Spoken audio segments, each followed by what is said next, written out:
अपि चेत्सुदुराचारः भजते मामनन्यभाक् సాధురేవ సమంతవ్యః సమ్యక్ వ్యవసితో హి సహ.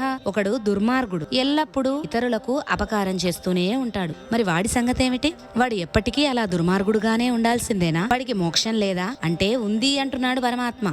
ఎంతటి దుర్మార్గుడైనప్పటికీ సత్పురుషుల మాటలు వినడం ద్వారా, జ్ఞానం కలగడం ద్వారా మంచి వాడిగా మారితే వాడిని తప్పకుండా నాలో చేర్చుకుంటాను, వాడి వెంట నేనుంటాను అని అభయం ఇస్తున్నాడు పరమాత్మ. కాకపోతే వాడికి ఒక క్లారిఫికేషన్ ఉండాలి. అదేమిటంటే సమ్యక్ వ్యవస్థితః అంటే స్థిరమైన మనోనిశ్చయం కలిగి ఉండాలి. ఎలాంటి మనోనిశ్చయం అంటే ఇక మీదట సాధువుగా, సాధు స్వభావంతో ఉంటాను, అనన్యభాక్ సాటిలేని భక్తి శ్రద్ధలతో పరమాత్మను ఆరాధించాలి అని. అలా చేయడం వల్ల అతడు అంతకు ముందు చేసిన పాపాలన్నీ కూడా కాలి భస్మమైపోతాయి. కాబట్టి ఎంత దుర్మార్గుడైనప్పటికీ భగవద్గీత విని సాధువుగా మారి పరమాత్మ యందు అనన్య భక్తితో స్థిరమైన మనోనిశ్చయంతో ఉంటే వాడిని పరమాత్మ తప్పకుండా తన అక్కున చేర్చుకుంటాడు.